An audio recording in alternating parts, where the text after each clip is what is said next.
My roommate had gone up to the foothills to spend Christmas with his family and was there for about 3 days.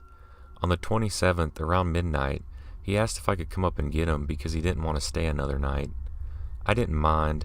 We've been best friends for 4 years or so I'm used to driving him to the city. Now, a little backstory. I live in a small rural area, and there are only 2 ways to get from our town to the next city over, both of which take about an hour-and-a-half road trip. One road is the main highway, but it doesn't lead to the foothills, so it would take me 2 hours to reach him that way. The other road is a back road that leads straight to the foothills, so naturally I just took that way. Now this road is surrounded by nothing but desert for about 20 miles, with the occasional housing developments, so it's very dark at night. It's also very secluded and a less taken route. The only reason you take it is to go to the foothills, the college, or are leaving the county. There are about 4 cars in total going that way while I'm driving, and they pass me within minutes. So the speed limit is about 65 miles an hour, and I'm going 55. After a while, it's just me driving on the road. About 15 minutes into the drive, I see a car coming up behind me, and I pay no mind to it because I figured it'll just pass me like all the other cars did.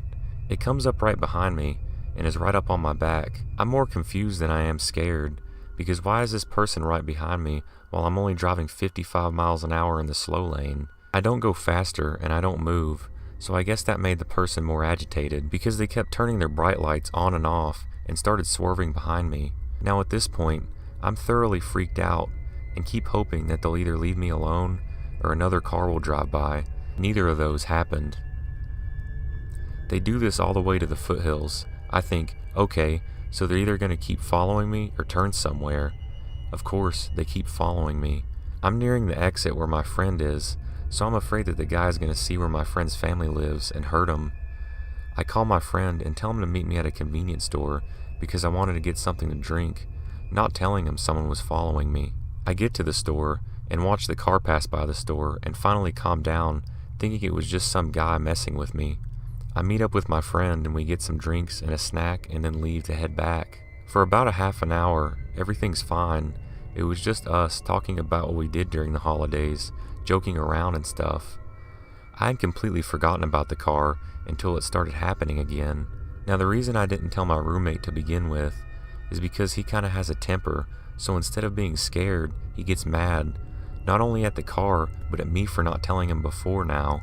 He's screaming at me to stop the car so he can get out and deal with this guy, and I'm refusing to, just out of fear. The thing is my roommate is about 5'10" and a bodybuilder, so he's a pretty intimidating guy. While on the other hand, I'm only 5'6" and disabled, with only one thing going for me, is that I carry a hatchet everywhere I go. So he's used to scaring off people, but I tell him no, and that we're going to the police station in our hometown, and he calms down a little bit. As we get to the station, the car disappears again, and we sit there for about 15 minutes, seeing if it circles back around. Now in hindsight, what we did was kind of stupid, because we didn't go back into the station and ask for help. We just went home, without thinking they might be waiting for us to leave. We were constantly looking behind our shoulders while we were driving, making sure no one was following us, and when we got home, we thought they were gone. Now this is the part that really scares me. We had been home for hours, and my roommate was already passed out. I was the only one awake. It was about 4 in the morning, and I had gone to the restroom, which was right across the hall from my room.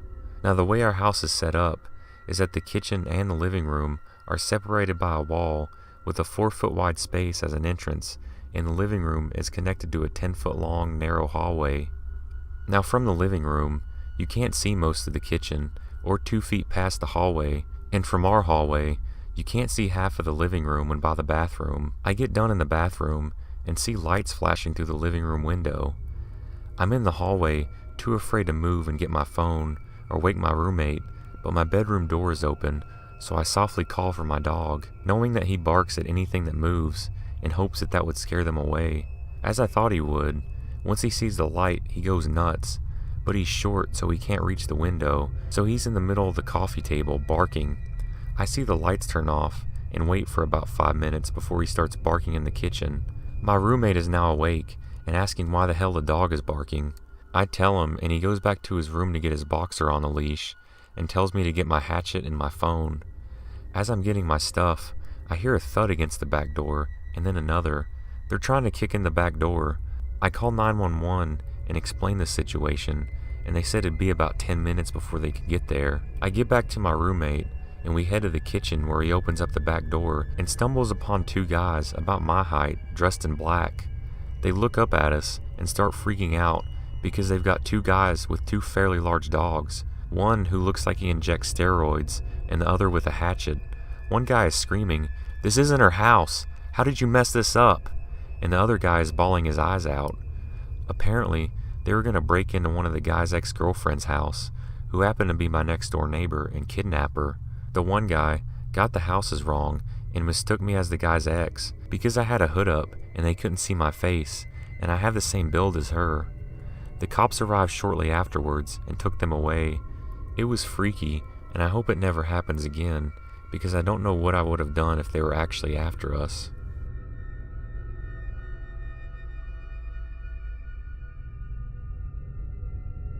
I'm a female college student and live with my sister in her townhouse in a nice part of Atlanta. She travels a lot for work, so I'm alone most of the time with my dog. One night, I went to the bars in Buckhead with my friend and returned home around 1. I was sober and she was quite drunk. That's important. We go to see my friend, who's the manager of the bar, and prepare to head out. While waiting for our driver, I see two guys eyeing us, especially my friend, who was obviously intoxicated. I just figured that they were creepers from the bar next door and went on my way. Once we get back, I go to sleep, and she stays downstairs watching TV.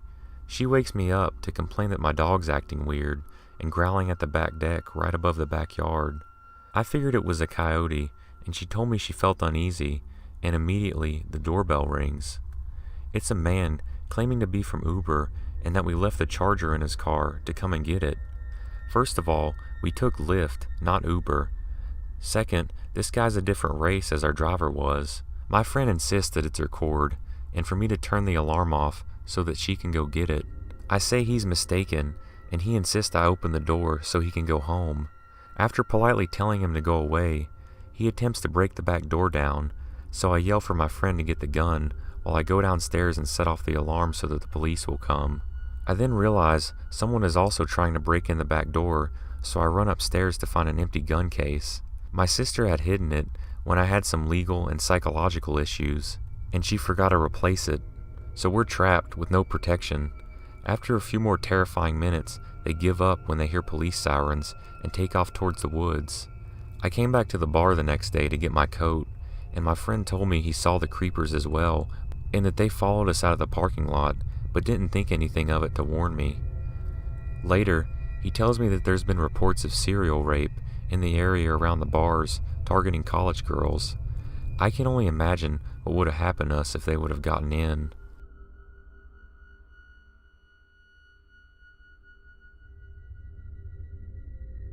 I left college after my freshman year to join the U.S. Marine Corps. After training, I proceeded with college, majoring in studio art, as well as working full-time in a well-known bar as a head bouncer.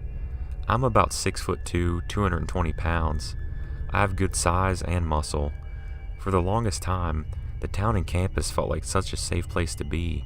Then, it started to steadily decline. Reports of missing girls, attacks on campus, live gunmen, rapes at gunpoint in apartments right next to campus, and murders. It really started to feel like an unsafe environment, even though I've never had any problems. Our shift usually started at 8 or 9, and after cleanup, we would get off around 4 a.m.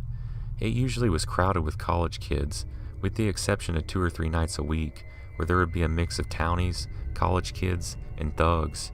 Surprisingly, the townies and thugs were all cool, and we got to know them really well because we saw them on a daily basis. Now, where I went to college, I'll leave nameless, but I was about an hour or so from a couple big cities and was a destination party scene, most likely for cheap drinks and college girls, and that's where the trouble came in.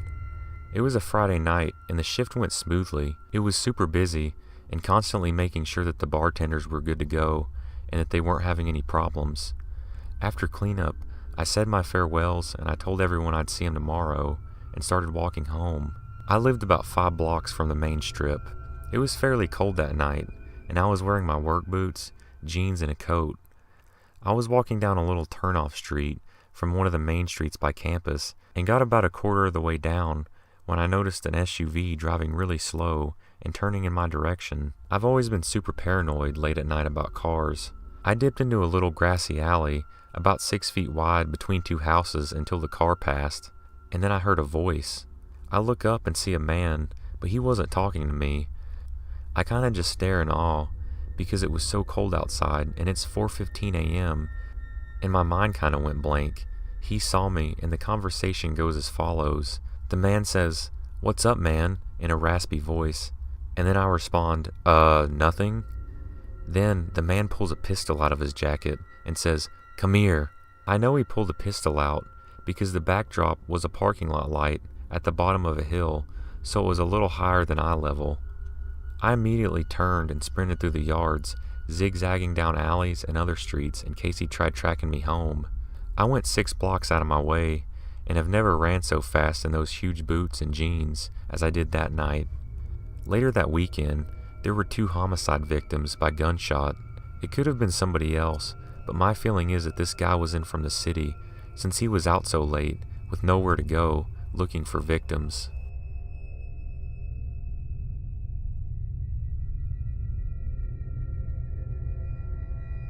So my roommate and I went to college in a big university town in Wisconsin. We both grew up and went to high school together. Prior to this incident, we lived about 2 hours north of this college town. The drive from the college town back home is pretty boring. It's flat and mostly desolate Wisconsin farmland. There is, however, one small town that is at the halfway point where we typically stop to gas up and grab some snacks during the trip. And this is where our story begins. My roommate Karen was headed home for the weekend. I stayed back at our apartment in the college town. She called me frantically to tell me what had happened. Karen reaches the small town that acts as a halfway point for the drive to our hometown. She pulls into one of the gas stations in the little town. It's around 8 p.m. and dark outside. She didn't need gas. She only stopped to get energy drinks because she was feeling sleepy and still had an hour drive left. She pulled into a parking space next to another car. She got out and immediately saw that there was somebody else sitting in the driver's seat in the car next to her. She only briefly looked, but noticed that it was a middle-aged woman. The woman was looking at Karen and made eye contact, so Karen looked away and went to the gas station, but really didn't think much of it. Karen gets her energy drink and exits the store. She starts walking towards her car and realizes that this woman is parked next to her and intensely watching her as she is walking to her car. Karen gets in, locks the doors, and fidgets with her energy drink and her music for a moment, preparing to embark on the rest of her trip home. Before leaving, she feels that the woman's eyes are on her, and she looks up at the car next to her. The woman is looking at Karen, and when they make eye contact, she gives her a big grin. Then she proceeds to take what looked to Karen like a small thin knife, almost like a letter opener, and stabbed herself repeatedly in the face. The way she described it to me reminds me of exactly one scene in the movie Black Swan. The woman begins stabbing herself while looking at Karen, but then begins studying herself in a rearview mirror while continuing to stab herself. Karen stared in disbelief, and then threw her car into reverse and sped out of the parking lot. She called me right away, freaking out, and asked if she should call the police. To which I replied, absolutely. She called the police, and that was that. She never heard anything of it. After this incident, neither of us go to that gas station anymore. We either go to the other one in that town, or we avoid stopping in that town completely. Karen says the worst part about the whole thing was the woman's sinister grin, and how she made sure Karen was watching her when she was stabbing herself.